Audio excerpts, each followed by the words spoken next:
For nearly 50 years, Ron Howard has appeared to embody perfection. As a celebrated director with countless acclaimed films and stories cherished by audiences around the world, he has become not just a familiar name, but a defining image of success. But have you ever questioned whether that flawless image is completely genuine? In a recent interview, Ron Howard opened up about the hidden struggles behind his smile. A devastating choice he faced in 1991 still lingers with him today, nearly costing him someone he loved as they struggled with addiction at a time when his career was soaring. This rarely told chapter of his life will make you see Ron Howard in a completely different way. Leave a comment with the number 1 if you feel for what Ron went through, or 0 if you see it differently. And don't forget to like and subscribe so you won't miss what comes next, where we uncover the full truth behind this story. And when the day came on set where his body gave out, Ron's revelation about what truly happened during those months, he vanished from the spotlight, is enough to break anyone's heart. Ronald William Howard was born on the 1st of March, 1954, in Duncan, Oklahoma. And from the moment he entered the world, he was surrounded by the sound of dialogue. His father, Rance Howard, had adopted the last name Howard as his stage name in 1948, before serving in the Air Force. His mother, Jean Spiegel, trained as an actress and married Rance in 1949 inches Winchester, Kentucky. When Ron arrived, Rance was still serving, juggling the demands of military life with his hopes of making it on screen.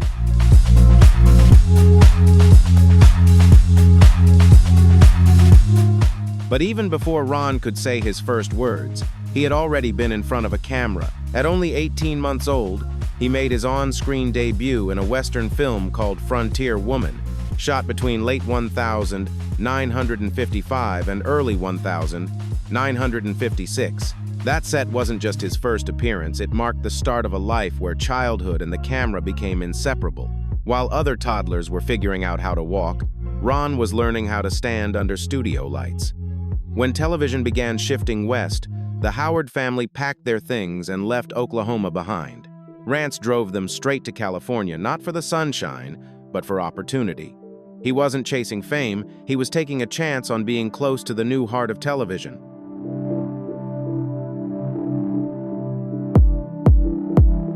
Ron was barely a toddler, yet the move placed him near producers, writers, and studio lots, long before he ever sat in a classroom. He was already working on Playhouse 90 before he even started elementary school. And by the time his younger brother, Clint, was born on the 20th of April, 1959, in Burbank, the family's plan had paid off. Their finances were handled within the household.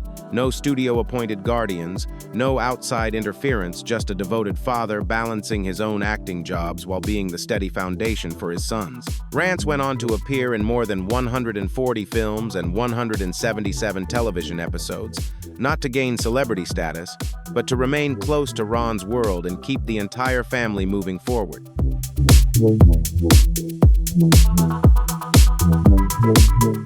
Then came the 3rd of October 1960. Ron was just 6 years old. That night, America was introduced to Opie Taylor on The Andy Griffith Show. On paper, Ron was simply another child actor billed as Ronnie Howard. But on set, something unique was happening. Rance didn't just drop his son off, he pushed the writers. After reviewing the script, he told the producers that the father-son scenes felt forced. Andy Griffith listened. Together, they agreed to something authentic. The bond between Andy and Opie would reflect the real bond between Ron and Rance.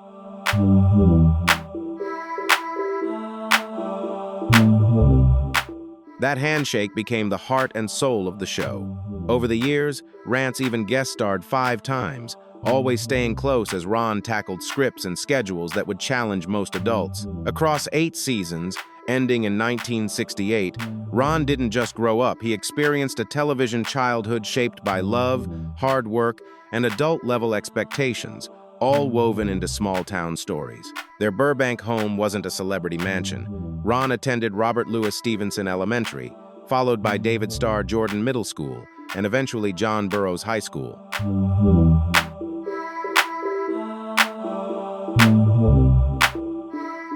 The family ate meatballs, fish patties, and lived frugally. aware that the future for performers could be uncertain. Scripts often piled up on the dinner table, yet Rance and Gene stuck to their rules: no hired guardians, no stage parent drama. Ron played park league sports whenever he wasn't memorizing lines. Clint also entered the business, quietly building a career with over 200 roles. They were brothers, yes, but also colleagues, learning from a very young age what it meant to be in front of and behind the camera. Ron's work ethic didn't come from being a child star, it came from disciplined training.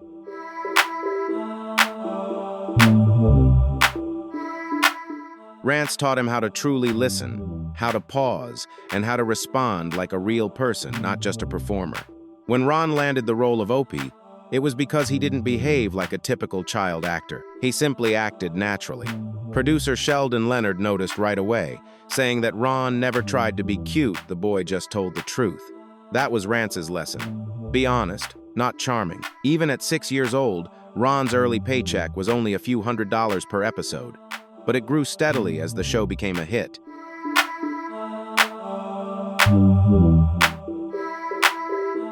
He was still losing his baby teeth when fans in Burbank stopped him for autographs. Yet, while his face was on television, his childhood was quietly slipping away.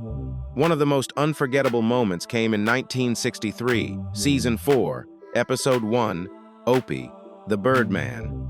At just 9 years old, Ron filmed a scene where Opie cares for orphan baby birds after accidentally killing their mother. There was no overacting, he simply stood there, breathing, blinking, and letting genuine emotion guide him. Director Bob Sweeney barely needed any retakes. Andy Griffith called it a true moment of maturity.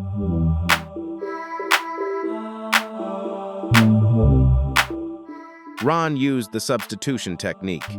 If a scene called for sadness, he would think of something genuinely painful, then let it go once the camera stopped. It wasn't just raw talent, it was a level of emotional control most children never achieve.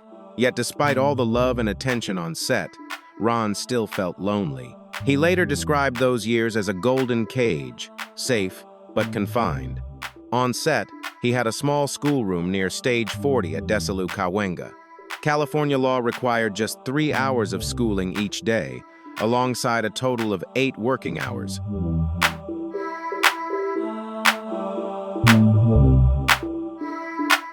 A social welfare worker was always nearby, but Ron had no real classmates. He studied math while Grips pushed carts across the set. At lunch, he sat with his father, or the props master. Andy Griffith played guitar, and Don Knotts told gentle jokes, trying to make the environment feel normal. Yet Ron missed sandlot baseball and neighborhood bike rides. He never complained, but the pressure weighed on him. In 1962, the Music Man introduced a new kind of challenge. The 8-year-old was cast as Winthrop Peru in a major musical production. The problem? He was tone-deaf and had 2 left feet.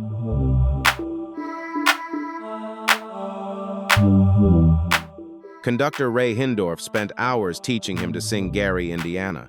During the soft shoe routine, Ron panicked and whispered to Shirley Jones, "I can't do it, Shirley, I can't do it." She helped soothe his nerves. The crew filmed him from the knees up and added the tapping sounds later, and it worked. His shy, charming performance helped make the film one of 1962's biggest hits. What no one saw was the effort behind the scenes. Between takes, Ron not only memorized his own lines, but also Shirley Jones's.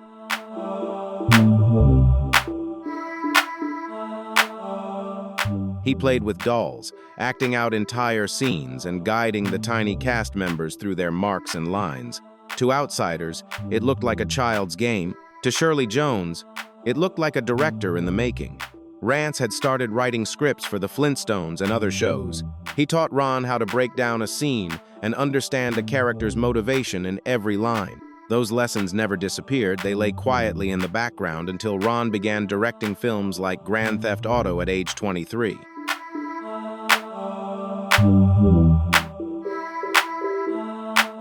By 1966, Ron tried something different. He joined the Monroes, a Western series filmed in the rugged Wyoming Rockies. The terrain was tough and unforgiving. He learned to ride horses by observing the ranch hands. The location was costly, and the series lasted just 26 episodes before NBC canceled it in 1967. Ron was only 13. For the first time, he felt a sense of abandonment. The Andy Griffith Show was still going strong, but the failure of the Monroes hit him hard. He blamed himself, and that sting stayed with him.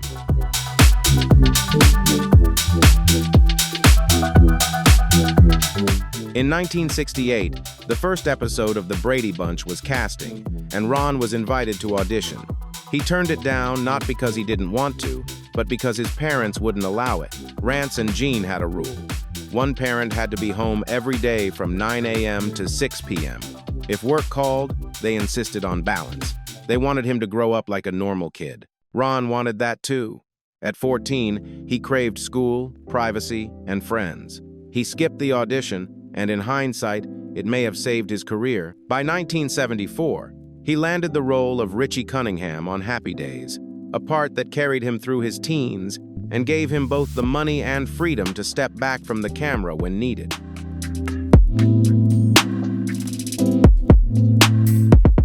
In 1969, Ron's agent pulled off something impressive. He was making roughly $50,000 a year from residuals from The Andy Griffith Show, more than what baseball star Sandy Koufax earned at the peak of his career. But the Howards didn't splurge. They lived modestly, opened savings accounts, bought U.S. bonds, and kept life simple. Ron pleaded with his parents to invest in a go-kart business with his friends. They agreed, and he ended up losing about $25,000.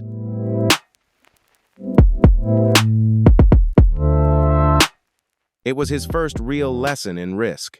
Acting earned him money, but managing it was a whole different challenge. That lesson stayed with him. On the 1st of April 1968, the final episode of The Andy Griffith Show aired. Ron was just 14. He knew every corner of the set, every light, every doorknob. That last week felt heavy. Everyone kept the call sheets as mementos. Andy and Ron stayed late to talk about baseball. Their farewell on camera was quiet, but Ron sensed that something significant had ended.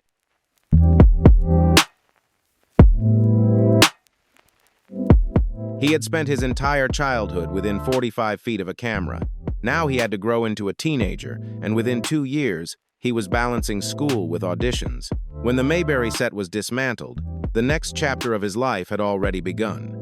In 1974, a 19-year-old Ron Howard walked into Gary Marshall's office and changed everything. He didn't read lines like the other actors. He simply sat down and ordered a cherry phosphate, as if he'd been coming there every day.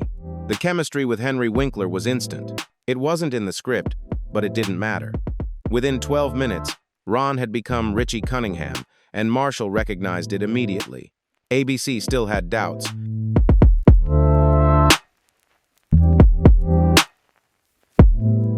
They worried that the boy from Mayberry wouldn't be believable as a teenager. But Gary Marshall stood firm, and Ron signed a 5-year contract for $7,500 per episode. He beat out 35 other actors not by overacting, but by speaking just like someone who would help an elderly woman carry her groceries. That authenticity earned him 255 episodes. By season 5 inches 1,977, however, Ron had played the cheerful teenager for so long that the role began to feel a bit artificial.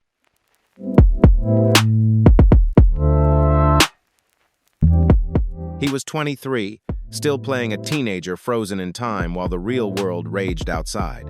The Vietnam War dominated newspapers and broadcasts, and it felt surreal that Richie never acknowledged it. So Ron wrote a 3-page memo to ABC. He requested more real-life themes and even suggested a storyline where Richie faced the draft. They said no, too political, too risky for advertisers. The compromise came only in small, fleeting moments.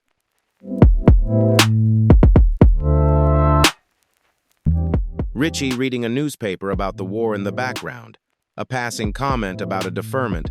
Ron felt trapped. He later told TV Guide that playing a happy teenager while the world was anything but happy made him feel like he couldn't breathe. That frustration planted a seed inside him. He didn't just want to act, he wanted control. He wanted to direct. By 1976, Fonzie was everywhere. Leather jackets, posters, toys, and lunchboxes flooded the market, with merchandise totaling $50 million. ABC even tried renaming the show Fonzie's Happy Days.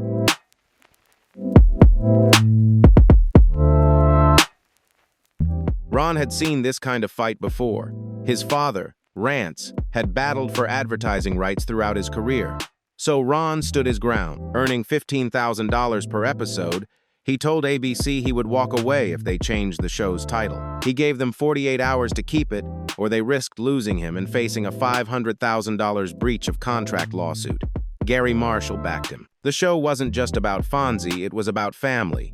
ABC compromised. The title stayed the same, but Fonzie was moved to the first position in the opening credits. It was a quiet victory. Then, in October 1977, Ron finally got his moment.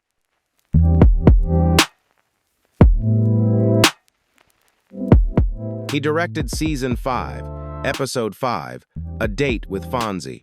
The budget was tiny, just $10,000, 32 scenes to shoot in 3 days.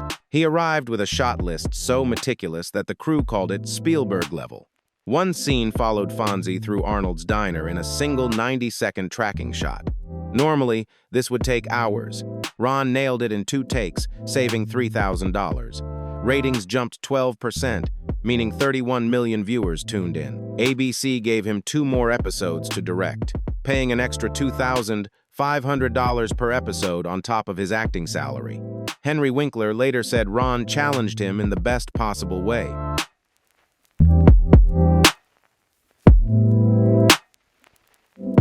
He focused on real emotion instead of cheap punchlines. Meanwhile, something else was quietly unfolding. In 1976, Ron acted in Eat My Dust, a low-budget teen film from Roger Corman, but not just for fun. He made a deal. He would only appear if Corman let him direct the sequel. That film became Grand Theft Auto, released in 1977. Ron co-wrote it with his father, Rance. The production budget was $602,000, yet the movie earned $15 million, a staggering 400% profit margin.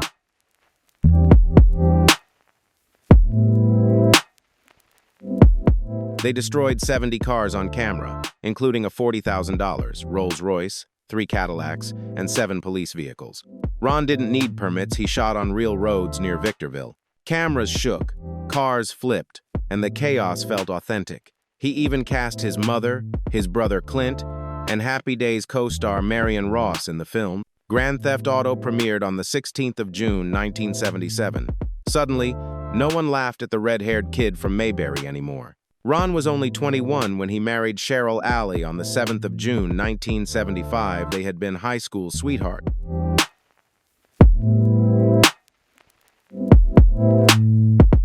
Asterisk. He proposed to Cheryl Alley on the sofa at his parents' house. Henry Winkler served as best man, with Andy Griffith and Tom Bosley also in attendance. When Cheryl went into labor with their first child, Ron was on a film set. He dropped everything and rushed to the hospital. Years later, he said it plainly, Cheryl was the real story. She always had been. While he filmed, wrote, and directed, she was the one who held it all together. In 1982, Ron took a chance with Night Shift, a dark comedy set in a morgue. The story was completely wild. If you feel the sacrifice and genuine love in Ron and Cheryl's story, leave a comment with the number 1. Don't forget to like and subscribe to follow the fascinating and surprising stories we'll share in upcoming videos.